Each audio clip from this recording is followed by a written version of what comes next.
Welcome to Planet Marzipan podcast, your fish and marillion podcast, where we talk about all things in the planet of marillion and fish. I'm Meza, and here's my mate, Craig Houston.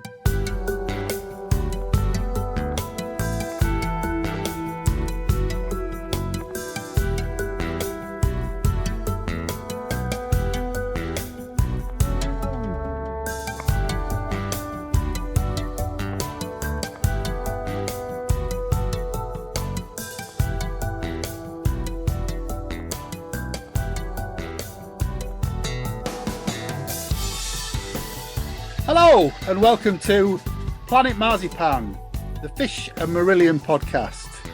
I'm Meza, and I'm here with my mate, Craig.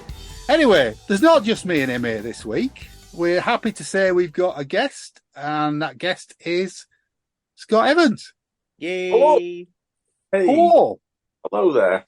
We've known Scott for quite a number of years. Do you want to let everybody know how you got into Marillion and where you first saw him?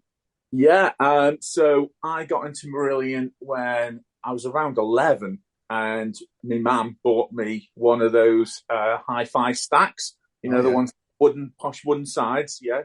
And she also joined on my behalf the Britannia Music Club. Can you remember that? Yeah, I remember Britannia, yeah. Staple part of the 80s, yeah.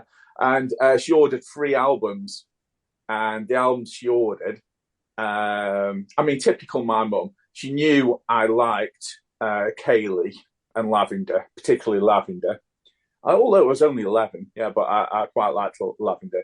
So she got Script for Justice Here album, War of the Worlds, and I think the third one, in my head, it was always Dire Straits. Brothers in Arms, is it? But I don't know. I feel like that came out later. It did, yeah. Yeah, so it must have been something else. I don't know. I mean, it might 85. Brothers in Arms 85. Yeah, that's what because I'm talking sort of like it was late 85. That was Christmas of 85 when I got that, and then my next Britannia order was Fugazi and Misplaced Childhood.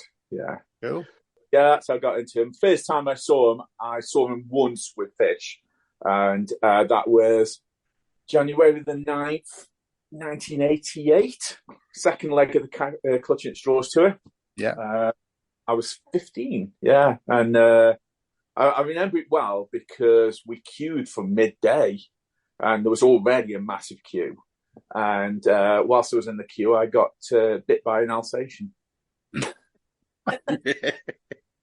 So yeah. So it's my first gig and my first dog bite all in one go. Yeah. All right, memorable stuff then. Yeah. Absolutely. Where was that gig? Victoria Hall in Stoke. Right. Yeah. Hanley. Yeah.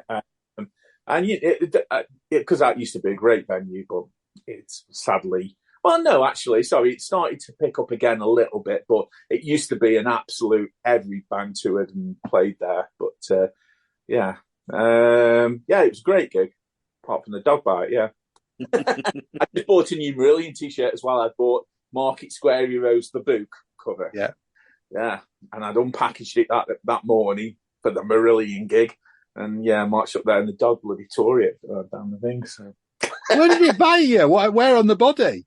On my arm. Oh, wow. Yeah. I didn't do anything. I still just went into the gig, and and it was amazing. It was like, I'm so glad that was my first gig because it still means something to this day. Yeah. Was that your first music gig ever? Yeah. Oh, wow. Yeah. I was only really into Marillion. I didn't really listen to anything else. I was obsessed with, first off, the 3 albums, because the 3 albums were obviously out by the time I kind of discovered them, late 85. And then, but I was there day one for Clutching at Straws, and I was obsessed. I didn't listen to anything else. I always remember sitting behind the settee at home when I just had, and I was listening on these massive headphones, and and I just thought I thought they were like magical, otherworldly. And I still do. I still get some of that feeling sometimes. And funny enough, more with Fugazi than I do the other ones. Okay. Which I'll elaborate on later. Yeah. Well, you can people will know from the title of the episode, but yes, we're here to talk about Marillion's second album, Fugazi. Yes, yay. And before I read the Wikipedia entry, yeah, Craig, how old were you when Fugazi came out? I was a sprightly little 11 years old. Oh my God. So I didn't really get into Fugazi till considerably later. Because I already said the story with my mate Ralph, who does listen to the podcast, even though he's not a great Marillion fan. He likes to check up on us. So, hi, Ralph. Yeah, he wants to see that you're telling the truth. Exactly. Otherwise, he'd be round and slapping us about. But yeah, he loved Script. He didn't like Fugazi. Loved Misplaced. So it was never an album that he kind of played to us back in the day. So I didn't really listen to that a lot until I kind of started getting into the band myself back in like 89, 90. Yeah. And I do much prefer Fugazi over Script. But I do. It just You can nail us to the cross for that one. I don't mind.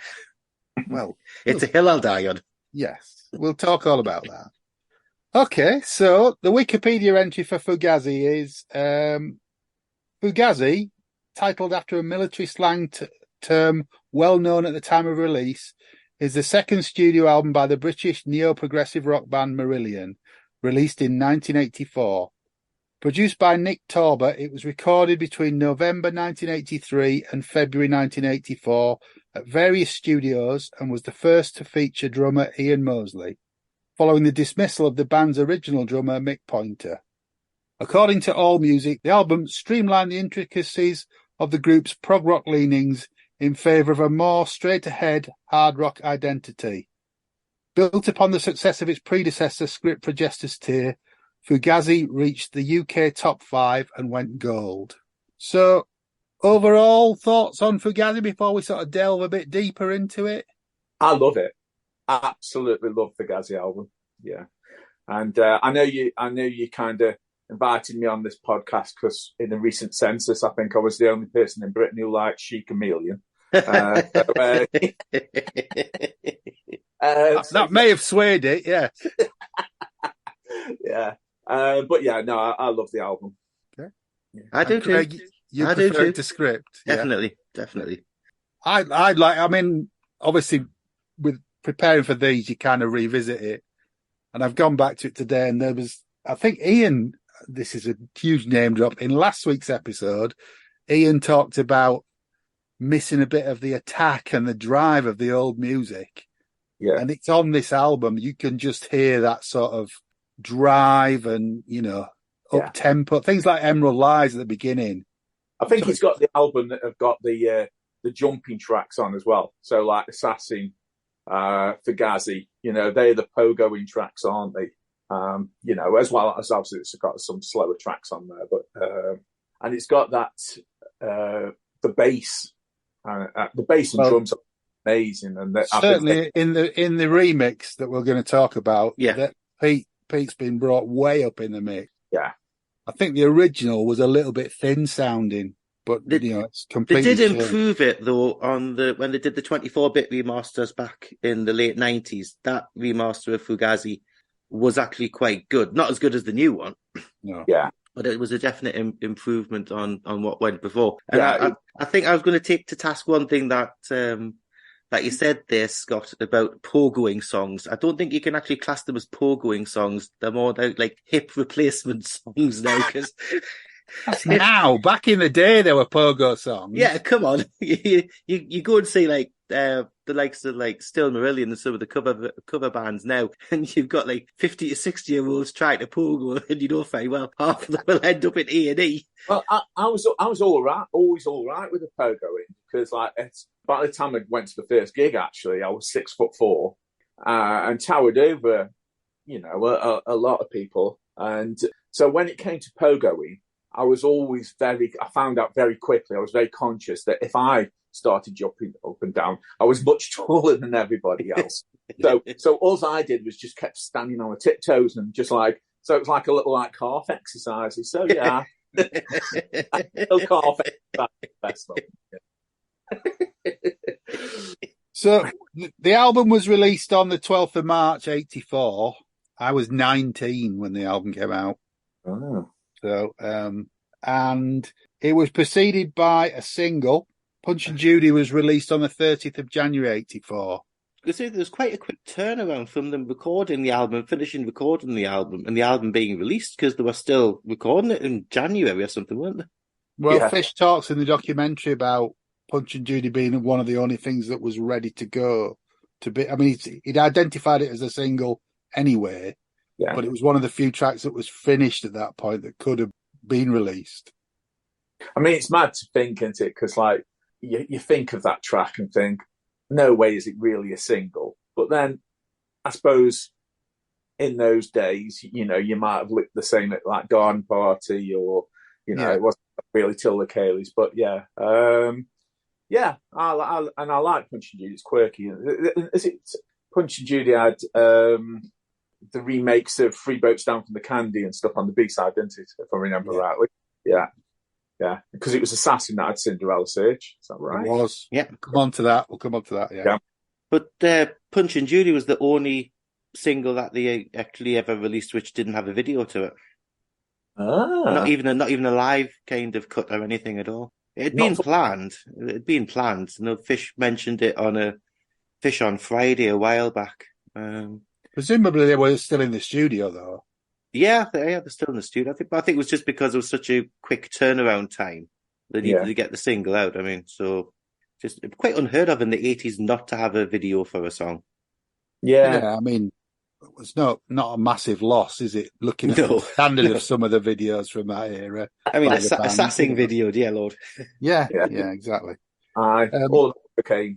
Yeah. So yeah, as Scott's mentioned, Assassin came out on the 30th of April. So a month or so after the album came out, Assassin was released with Cinderella Search on the B-side, and great track. Yeah, both great tracks in my opinion. Yeah, I love Cinderella Search. Yeah, and I think they say on the documentary, don't they? And I think everyone would have thought this before as well. That should have been on the album. Yeah. Instead of, now you. She Chameleon. No, get off. Oh. Yeah. Why? Well, I love She Chameleon. I don't know how quick you want to get into discussion about songs, but I think there's going to be a theme throughout this episode, and that theme will be She Chameleon. Yeah. So, well, okay. So my thing on the album, I think there's a general thing anyway, of like the music you listen to it in those sort of early teen years sort of defines the music that you listen to. And I think even if you listen to an album now and absolutely love it, it still doesn't, I think, resonate as much as the music of your youth, if you know what I mean. Like, it kind of sticks with you, doesn't it? I can still, I mean, not very often, but I can still get really excited by stuff. Stevie Chuckle has a bit of a habit of releasing stuff that really excites me. His new album's good, but it's not in that category. But something like Hand Cannot Erase, that's to me that's as exciting as this stuff from our youth as well. But yeah.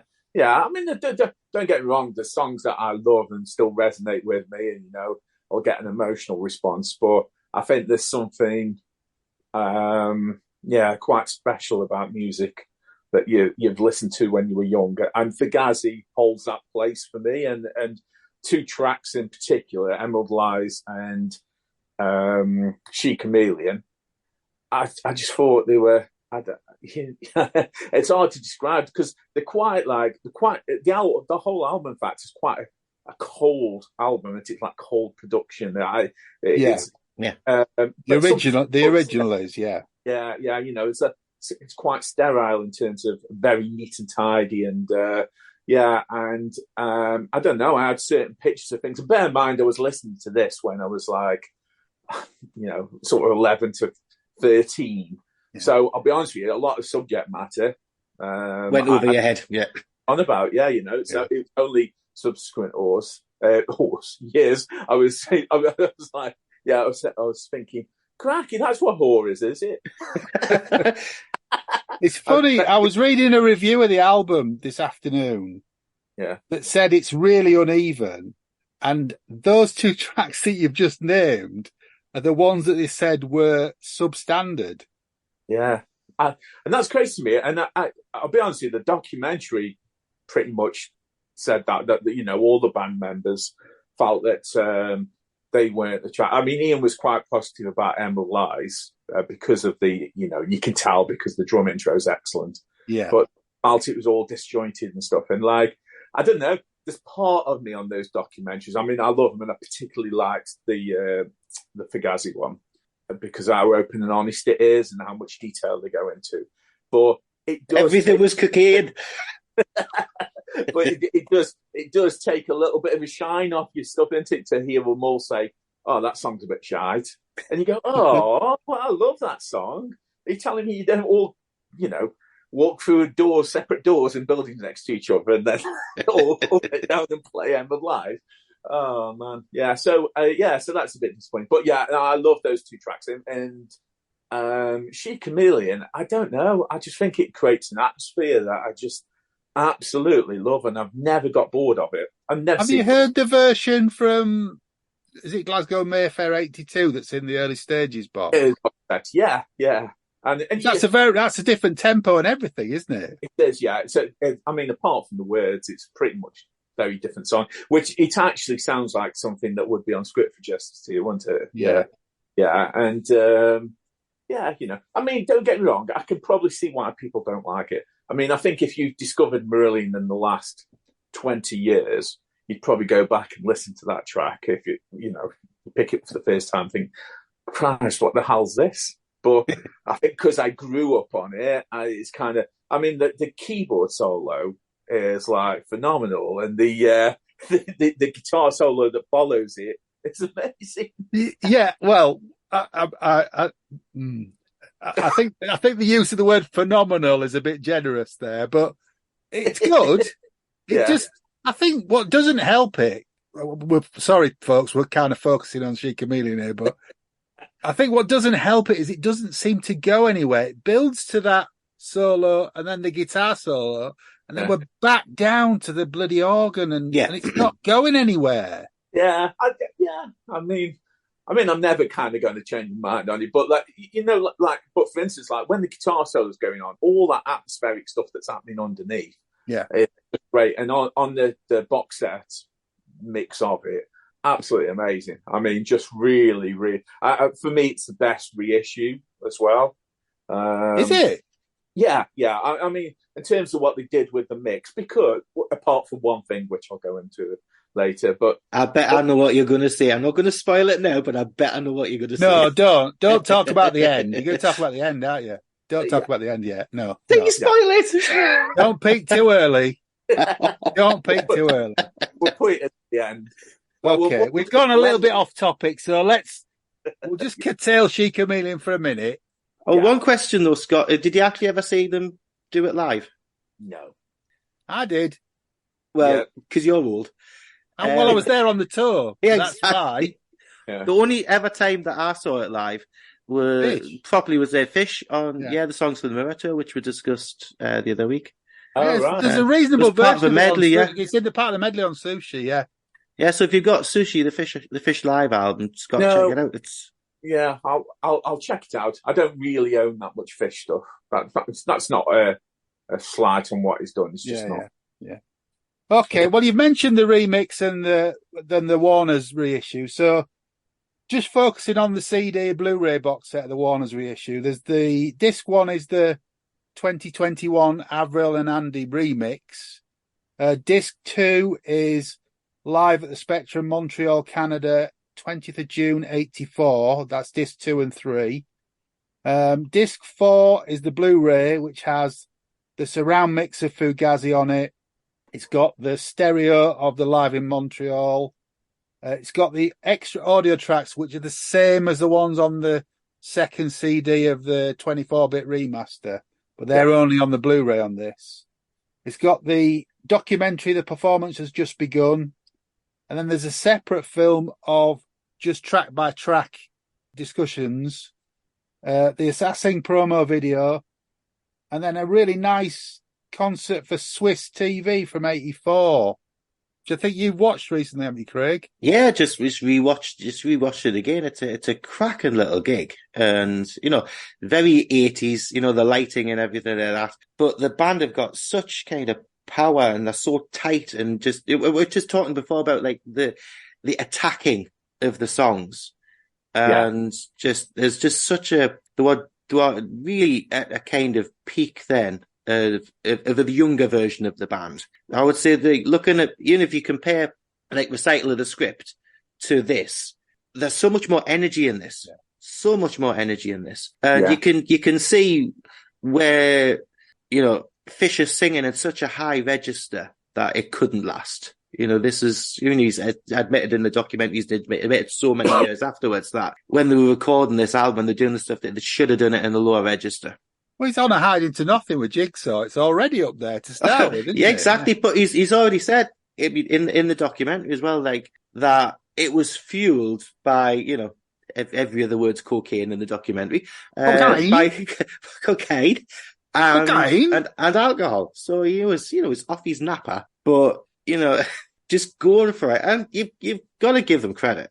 Really. You've got to give them credit for it. And it's a difficult second album. But, and like you say, keep quoting Fish again from the documentary, this was the pathway to get to Misplaced. Yeah, we wouldn't have got Misplaced without this. Yeah. Can I put a bit of a niggle in about the Blu-ray? Well, one thing, I'm just to finish off about the live gig.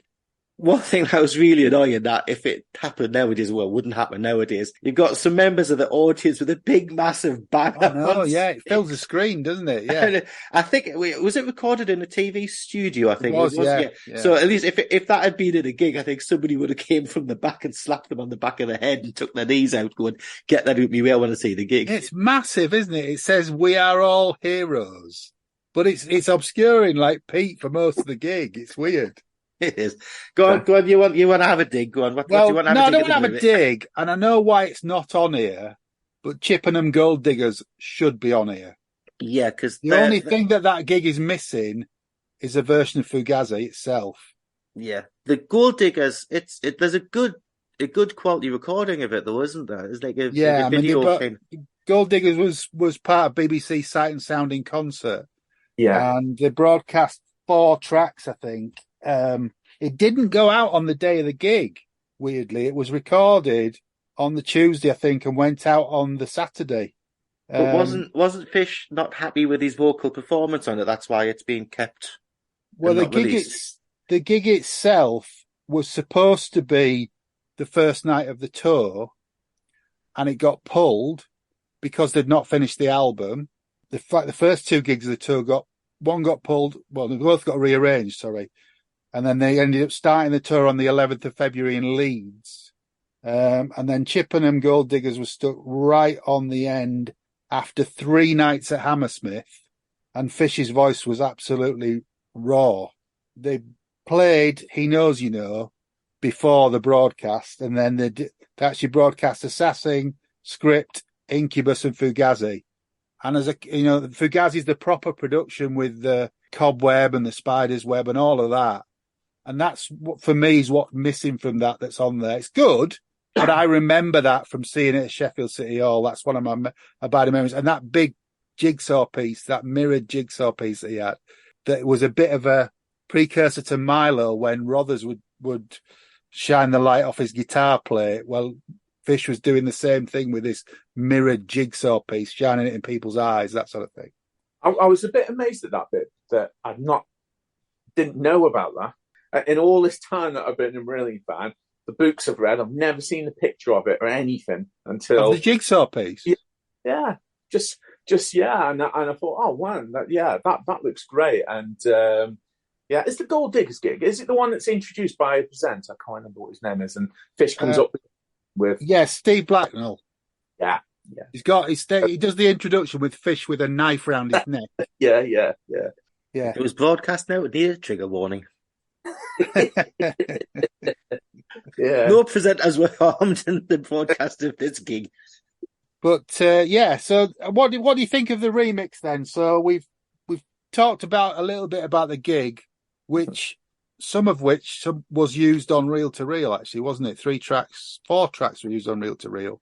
Yeah. Is that the version?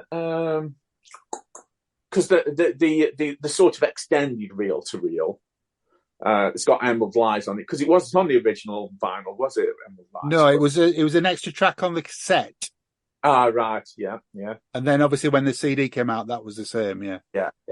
Because that is a cracking version of Emerald Lies. Yeah. You've not mentioned Emerald Lies before, Scott. Although, again, I think one of the books says I think a lot of that was overdubbed as well, wasn't it? So in the studio. Well, the credits for reel to reel say it was recorded on the 19th and the 20th at the Spectrum, and this gig is the 20th. So I don't know whether we've got exactly the same versions or what. It's difficult to know, really. But Craig and I have discussed it. We'll probably do a separate review of reel to reel and Brief Encounter. Yeah. But it's important to say that it is the same. If it's not the same gig, it's the same venue. So I think it's just that was something that Craig touched on earlier, but you can just hear that they are on top form, aren't they? At that point, like Script for Justice here, the song sounds like really powerful compared to the recital of Script version. And well, they talk in the documentary about them all having to up the game because of Ian's standard, don't they?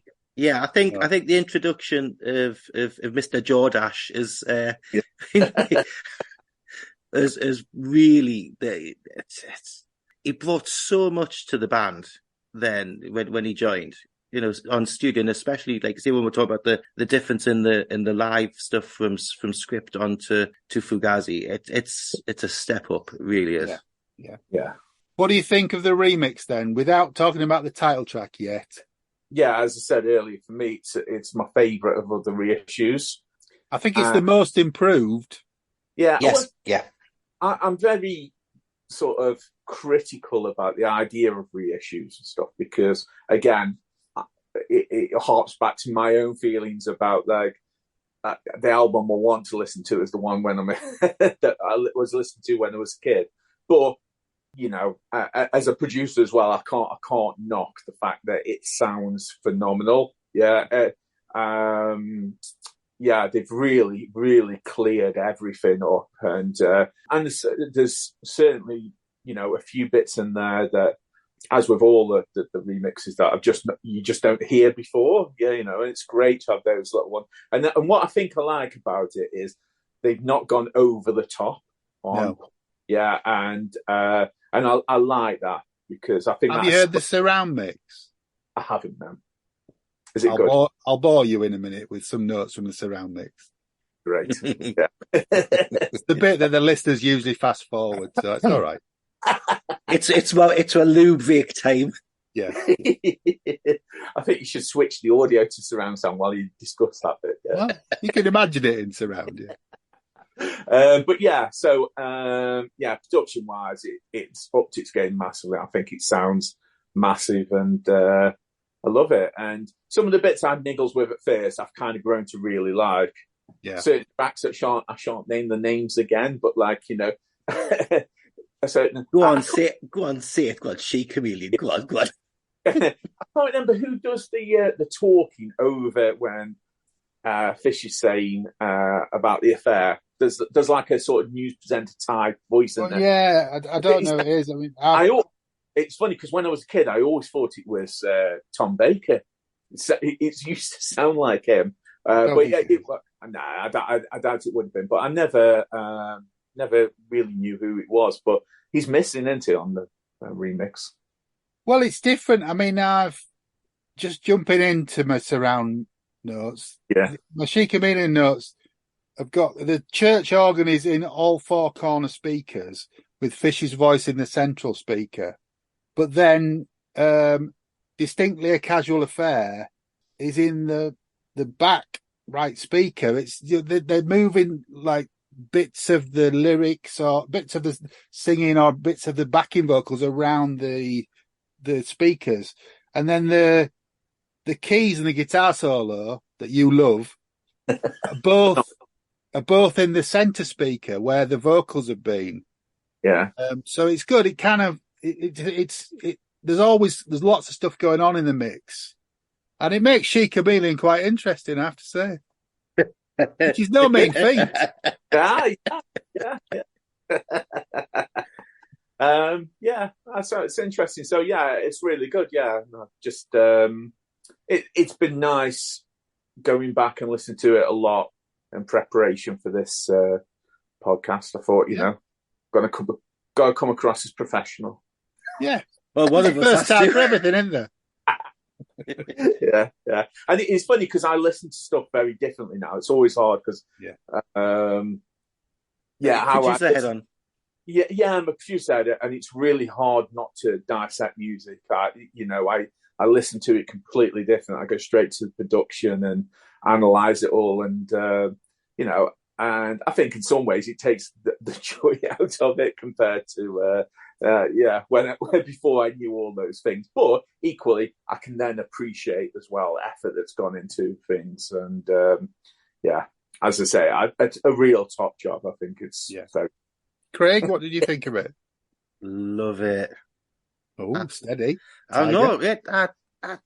Of all of the remasters themselves, like Scott, this is my favourite mix. What they've actually done with things, and not to get too far ahead of myself, I've got varying opinions on how good or bad or indifferent the remasters are in this range of remasters.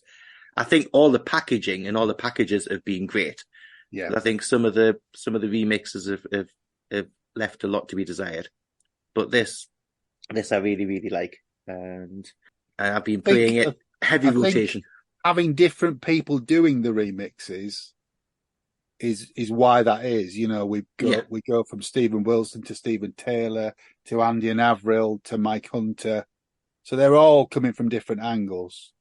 Yeah, and it is an interesting way to do it, and it's a tricky one, isn't it? I find that the whole concept is actually quite brave, isn't it? Because you're talking about like albums that people go on a weekly podcast and talk about and dissect into crazy detail. Yeah, who would do that?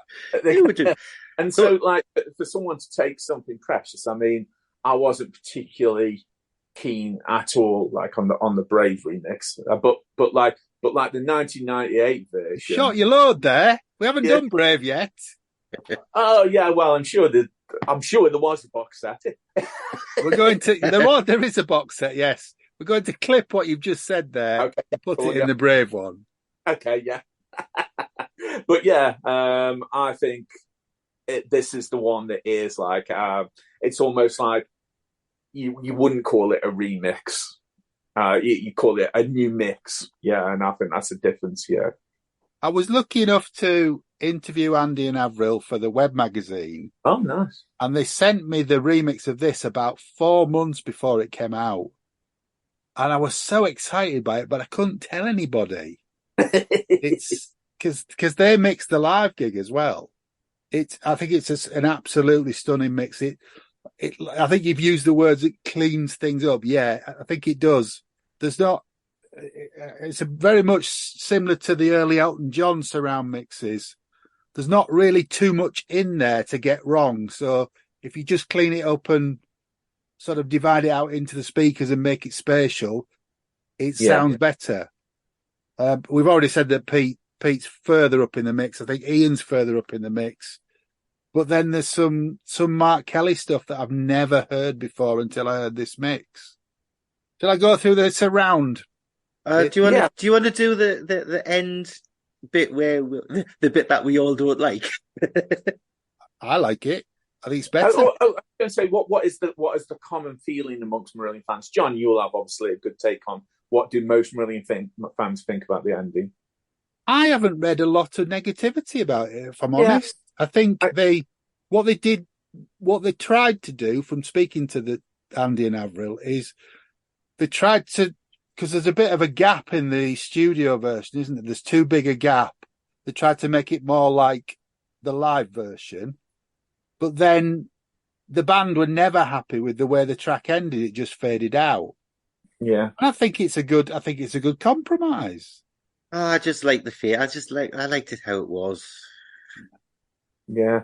I mean, again, it's just about, I think, what you've listened to. Because, For a long again, time, yeah. I'll go back to my headphone 11-year-old. And to Yeah. me, just, especially because the drums were doing the sort of army type march, where to me it was them just fading off into the background. Yeah, walking off into the sunrise. And and I find the ending now quite that particular ending quite jarring. Yeah, it's jarring. That's what I think. I think with But, it's probably because Craig. It's probably because you're so used to it fading out. Yeah. I like these remixes for what they are. Yeah. If you don't like them, the old CD's in the rack. Dig the old CD out. Yeah. I think this, as we've said, is the most improved of the lot. I think Script gives it a run for its money, but this is the most improved. And I like the new ending, if I'm honest. I think it's a lot neater. It's more like they used to do live. So it works for me, but I bow to your, everyone's got an opinion. Yeah. But if you're used to it the way the live went, okay, we'll let you have that. Well, all right, yeah. Because I'm old enough to have seen it live. Yeah. Yes. All right, I'll just run through some quick notes from the surround mix then. So Assassin is the intro is quite clever. There's the tablas are in the rear speakers and the bass and drums at the beginning are really in your face. So Fish's vocals in the center speaker, backing vocals in the rears, keyboards in the rears as well. Listen to the blade. It's right over in the far left speaker. It's kind of a moving around you. And then the Rothers solo is in all four corners. It's just really clever. Punch and Judy has got a keyboard riff on the intro that I've never really... It was obviously there in the mix, but it's quite prominent in this remix. And again, the backing vocals are in the rears again, the Judy, all in the rear speakers. Jigsaw's fairly straight, apart until it gets to Rothers solo, which is in the front two speakers only. But it doesn't seem as in your face as the stereo version. The solo, it's not as distinctive. And the bit you must have known that I was concealing an escape moves from the front to the back speakers while it's going on. Nice. Emerald Lies is pretty straightforward. She Chameleon I've talked about already. Not enough. Well, She Chameleon should be a 24-minute disco remix, in my opinion, but I think we need to get Mikey over, because how many extra versions of She Chameleon can we ask for? Incubus, the main riff is more balanced between keys and guitar, whereas before, for me, it was more prominently a guitar riff. You Can't Brush Me Under the Carpet, where that lyric is, there's a really nice guitar line, that was hidden under the vocal that you can suddenly hear again. And then Fugazi, I started making notes, and there's so much going on, I just stopped. I mean, you were talking, Scott, about just getting lost in the music and not being able to do that so much now, but by the time I got to Fugazi, I was kind of transported back to Sheffield City Hall in March '84, just standing there up mouthed at what I was seeing and hearing. I think Fugazi is probably Assassin and Fugazi are my favourite tracks on this. Yeah. Assassin, because of the Love Rothers funky guitar at the beginning of it, it's just not what you'd expect. Yeah. But then, I think Fugazi, is just an absolute classic, Stone Cold classic. Yeah, I think Fugazi has always been one of my favourite songs. I think you can't knock that track. It's great. Assassin comes and goes with me, to be honest. Really? Yeah. I mean, it's great. I mean, it's a great calf muscle exercise track. But it's also quite basic. And I suppose another thing about Marillion that I absolutely love, and why I particularly like this album, is I'm a huge fan of Pete Wallace. He's just a phenomenal bass player. Yeah. Massively underrated, I think, in the world of bass players. Some of his work on this album that we're discussing is just incredible. And like he says that on the Blu-ray, on Assassin, he does what the song requires. Yeah. Which is just a straightforward doom, doom, doom. And so, yeah, it's good. It's great. He's doing exactly what he needs to do. But yeah, I was more enamored with the songs that have got like really good baseline. It's the documentary's really interesting. I mean, there's an overall darkness about it, you know, in the mood, isn't there really? Apart from Ian, who's, well, just go back a step. The first 20 minutes of the documentary are about the revolving drummer thing, aren't they? Yeah, and cocaine. Cocaine?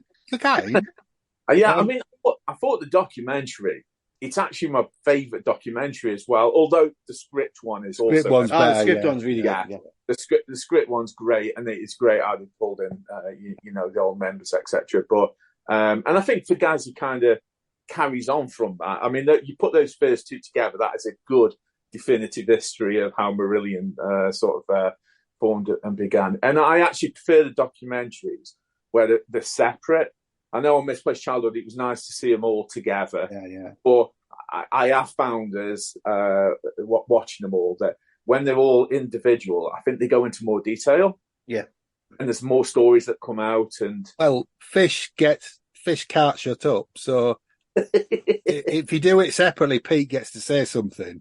Yeah. And, you know, and I love Fish, and I love the fact that he can't stop talking. That's, you know, he tells us all his cunning plans, and that works for me. I know it divides some people, but that works for me.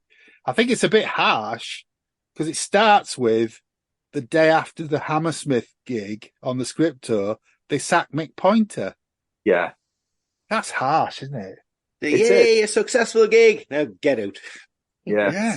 I mean, I think it shows like how ambitious they were. And I always remember reading Mick Wall's book on Marillion, and you know, it always came across as in those early years, like Fish was like uber ambitious, and he was the driving force to getting them towards the point of getting a record deal.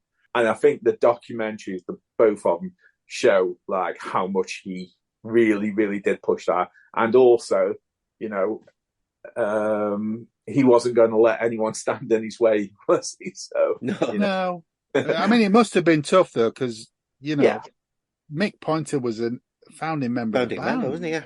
And he comes across as a nice guy, Mick Pointer does as well. So I'm sure, you know, it must have been hard for him because, you come off at the Hammersmith. Oh, great gig, lads. Yeah. By the way, Mick, we've been meaning to say something. Yeah. Yeah. Why are we giving us a carriage clock? But, you know, I mean, the good thing with it is to give Fish his credit. Time has rewarded his decision, and to like, you know, that Ian is a top class drummer, and to you know a cut above. Yeah, but they didn't get to Ian straight away, did they? They went round the asses, didn't they? You've got Andy Ward, John Martyr, Jonathan Mover. Yeah. Even Animal from the Muppets, I think, for 2 gigs. Yeah. It was, they took the time, didn't they? But yeah, you know, they got there in the end. Yeah, I mean, eventually. But I get the first 20 minutes are worth it for just that, you know. Yeah. Just all the revolving drummer thing. But Fish talks about there being lots of ugliness around while the album was recorded, especially when they ran out of time was it the Manor?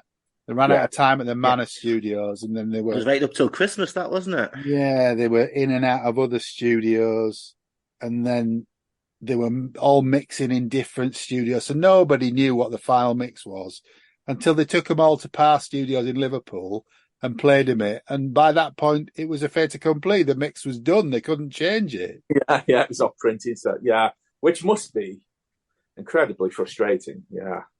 Well, because they'd had Script, which was a big success. They knew the next album was important. And so it transpired. It didn't sell any more than Script. Yeah. And cost twice as much. Yeah. Cost twice as much and didn't sell any more. I mean, one of the bits I like in the documentaries when Ian was asked to join the band and said, I can't afford to because the guy's only on £50 a week. So John Arneson went away for 5 minutes, came back and said, I've given everybody a rise. It's £100 a week now. So Ian said, yeah, all right, I'll do that. So Ian was like, Mr. Popular because he just got the band a 50 quid a week pay rise. And next week the t-shirts went up by a £5. But yeah, a really good documentary. And I think you can tell it's detailed because it's an hour and a half documentary, which is one of the longer ones. And they've had to put the song discussions on a separate documentary. Yeah. If you put the two together, what is it? It's an hour and 20 is the main doc. So, and then the other one's 35 minutes. Is it? Right. That's good value, isn't it? It's really good. Really good. Those documentaries are perfect. Yeah, great stuff. And it's Tim, isn't it? It's Toward Infinity, isn't it? Yeah, Dave Barris recorded the fish stuff. Right. And there's another guy did the Mark Wilkinson stuff, but Tim did the all the band stuff. Yeah. I mean, it's nice, isn't it, having Mark Wilkinson discussing the artwork. I think just touches like that it's like definitive. It's hard to imagine there'd be a better documentary about the making of Fugazi than what they put there. They didn't miss anything out, did they? No, it's great. It's really good. You could have mentioned a bit more about the cocaine, but yeah, it's interesting, isn't it? Because again, talk about the change that it puts on your perspective of the album. Because I remember discussing about the book that came out, which I can't remember the name of it. It's by John Collins. What's it? Separated Out. Separated Out. Yeah. Separated Out. Thank you. Yeah, that's for the first time touches on the sort of drugs and stuff. Because the Mick Wall one, you would have thought they were all, as good as gold. It was all very brushed over. And of course, that's the one that I'd read and everything like that. So, yeah. So, stupidly, it came as a shock to me. But, but obviously it must have been quite heavy. Well, yeah. To say it. Is it time for my slot, Craig? Do you want to do your slot? My favourite slot? And what's your favourite slot? Just for the record! It's just for the record! Oh, look, John. What? John. Yeah? John. Oh, it's original. Craig's got original. I can play just for the record this week because I've got the record. But I can't normally play just for the record, but that's the original 84 vinyl. There we go. Right, so I'll put that away now because you want to talk about. Yeah, you put that away. Mine's in a box in the back, but yours is bigger than mine. Okay. Yeah. I've got the Warner's vinyl reissue, signed by Derek on the front. Sorry, if Mark Kennedy was here, split up. Yes. Well, I bought the CD set from Marillion and I bought the vinyl set from Fish. Split up. Shut up. If Lucy would say it as well. So yeah, it's the 60-page CD booklet in 12-inch format again. Pretty much like the Clutching. They've all the vinyls have got unique images on them, which is nice. They're all from the era, or they're portraits of the band. There's one of Steve Rother here on the disc I'm holding. There's Rothers. Nice. Fish. So every sleeve is different, which is a really nice touch, because as we get towards the more recent ones like Season's End, they've all got a fairly generic sleeve. And the gig itself sounds fantastic on the vinyl. It really does. And I think this is still available, Craig, isn't it? Yep. Yeah, there's still copies floating around. Craig's usually the one who does the shopping. The CD itself, I think, is only about 25, 30 quid as well at the moment. There's some places who've got it up. They've got it like under 30 quid. Yeah. But I don't think there'll be a lot of this stock around very much longer. Yeah, I think, if you're looking for it, I would snap it up quickly, because the repressings that Racket have just sold have gone up to about 50 quid, haven't they, for the CD Yeah, boxes? because the cost price on them is pretty much what the old retail used to be on that sort of. Yeah. So yes, a highly recommended box set, and the original is recommended, Craig. No, go for the new one. Thing is, they've actually done what we haven't really mentioned at all in any time. We talked about the Warner stuff or the normal the versions. 2013 vinyl issues. No, the breakout versions. Oh yeah. So yeah, well, they're versions of the remixes from the box, aren't they? Yeah, they are. But that's an old school 84 one that I've got, which will probably since I haven't actually got anything to play it on now. It's yeah. Darley, that is the only vinyl I've got left of Fugazi. So, the one piece of vinyl I've got. I got rid of all my vinyl years ago, but I couldn't part with the gatefold sleeve of that because it just meant too much to me. So yeah, I've got it framed in the studio. Have you? I thought you were going to say you couldn't get rid of it because it's got embarrassing stains on it. You chameleon. Yeah. So was it just no? Yeah, we chameleon. That's it. Just talking about different live versions and things and stuff like that. One of the things I was speaking to you earlier, John, was on the 2 CD Spectrum gig.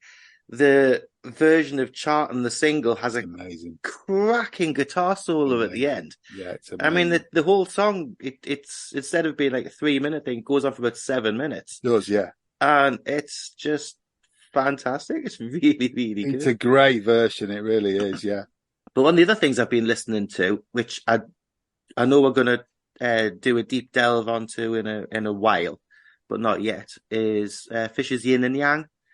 There's the version of Incubus, which was done with the twin guitars. It's great, yeah. And when Fish used to do that live back in the 90s, it was a really, really, really good version of it. Yeah. And the version that's on Yin and Yang is cracking as well. It is. So which gigs did you go to, boys, when you were 11 and 12? None. None? So the only songs I've seen a Fugazi performed live that involve the band are obviously from that one Clutching at Straws gig. So where they played Assassin and Fugazi. Right. They did like a really long intro to Fugazi. It was like building up, almost in like sort of a King of Sunset Town kind of way, and he was doing this talk about it was involving the subway and stuff, and then he just went into I used to have it on tape. You bought a record fair? Yeah, and I remade the cover using my ticket stub. The pennies. The only live stuff I've seen from this is when Fish has done versions of it over the years. I assume nothing has changed. Certainly from my, I mean, I've not done the last couple of conventions, but and I think it's another reason why the album is quite still special to me is none of it's been performed since H has been in the band, has it? Well, certainly with H on stage. H has said that he kind of he's happy to cover the stuff that he can emotionally attach himself to. He can't do that with the stuff on this album. Yeah. I mean, he did Cinderella Search. Well, the first half of Cinderella Search back in like 2000, wasn't it? Yeah. And I remember there was one of the conventions where they did. It was the Alphabet one, and they did Jigsaw. Thinking that the fans were going to really go for it, and nobody knew the words. Yeah, in Holland, nobody knew the words, and I think was it Wolverhampton? They gave us a lyric sheet, didn't they, on the way in? Yeah. And but one time that you can almost class as the band did it, but obviously it was Martin on vocals, so was at Butlins. Yeah, that was amazing. Wasn't it? Yeah, that's it. Where the ceiling nearly went through.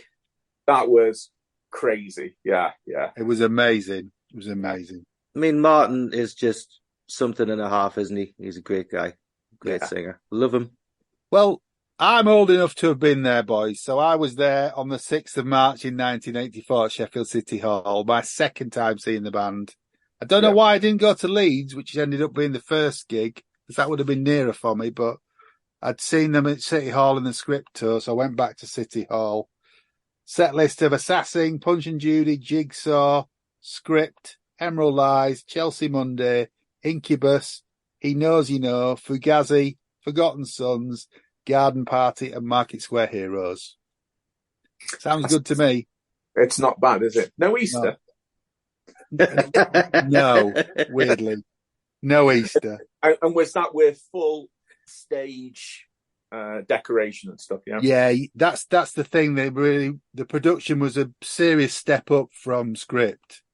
So Fish had got more props. Fish had got his congos. Talks about it in the documentary. He got a set of congos. They kept kind of a bit like H with his guitar. They just don't plug it in. What was it? Rothers says in the documentary, air congos. Yeah. I think what's a shame of that period, Fugazi Misplaced Childhood, is there's not good concert videos in the same way as without the script. It's a real shame, isn't it? Because, from the pictures I've seen and tiny little bits of footage, particularly Misplaced Childhood, feels that's the biggest loss, like being no misplaced gigs, professionally recorded at all. It's shocking. Well, only 9 months later, I saw them again in Manchester, and by that point, we're on the Reel to Reel tour. So you've got the first half of Misplaced being played. And that was a really exciting time to be a fan. It really was. You just felt it was going somewhere, Yeah. The version of Misplaced that they played was so exciting to hear that. And back in that time there, it's one thing we've actually mentioned in previous pods, the fact that you're getting new music pretty much every year. Yes. In the first few years. Yeah. Again, this was a really exciting year for me for being a fan. But, everything we've talked about, the 92, 93 we've done recently and the recent pods, all exciting times, Yeah. For different reasons, but great. Yeah. But this was really, and at this point, I didn't have any friends who were into Marillion, so it was just me going on my own to these gigs. Yeah. It was. I know, we've all grown older with the band, but it was a bit of a different beast as well going to a gig, Marillion gig. And I remember the clutching and the following year, almost to the date, I saw with Steve Hogarth for the first time. And those first few times, the crowd was a lot more intense. Yeah, it was almost a little bit frightening for a 15-year-old. Well, a 6-foot 15-year-old. Yeah. So it was a different beast. That struggle to get to the front and stuff like that. It was there's people and smoke. People still smoke. Yeah. So yeah. I think that might be why I like Sheffield, because it was a seated gig. It was always a seated gig. Right. People would stand, but you were obviously in a seat. Yeah. I see. I can't get my head around being in sort of 1984 listening to Fugazi live and stuff and being seated. That seems mad, but yeah. But at least it made it a different experience, didn't it? But yeah. And then I think Have I talked about this on the pod? I think I've talked about the Cardiacs supporting. Yes, you did. Yeah. So that was the Reel to Reel tour where Cardiacs supported, and it was a real standoff. But that's we've already talked about that. Yeah. I was trying to think who was when I saw him at Clutching. Was it Jadis? I think. It was Jadis, because they did Sheffield, or they were due to do Sheffield later on, about 3 nights after you saw them. And Jadis played, and then Fish came out and said, "I've got no voice. The gig's off." So, did I hear you say you were going to do a podcast on support bands? I'm sure you can do. Have you ever supported Marillion? Well, financially, yeah. I think we all have. But yeah, it's all right, because I always remember the early sort of 90s ones, Little Angels, and oh God, what's the one that Doris Brendel was in? Violet Hour. Yeah. On holidays, yeah. Good ones. And then John Wesley on Brave. Yeah. Yeah. Good times. But yeah, anyway, Fugazi. Yeah, good. What have we wasted an hour at? We should have just done that. Yeah, No, it's good. Yeah, well, no. thanks, guys. Well, we'll just have to do the traditional genius or bollocks. All genius. So, John, are we doing it track by track? If you want to do it track by track, You've never done it track by track. You might get a different answer. Go on. For the Americans and the audience. Okay. This is a first for our podcast. So if you don't know the concept of genius or bollocks, you'll have to go back and listen to another podcast. Craig, assassin, genius or bollocks? Genius. Scott? Genius. Genius from me. Punch and Judy, genius or bollocks? Craig? Genius. Scott? Genius. Bollocks. Ooh. Jigsaw, genius or bollocks? Genius. Genius. Genius. Emerald Lies, genius or bollocks? Tin helmet on from Scott. Bollocks. Don't like it. Scott? Double genius.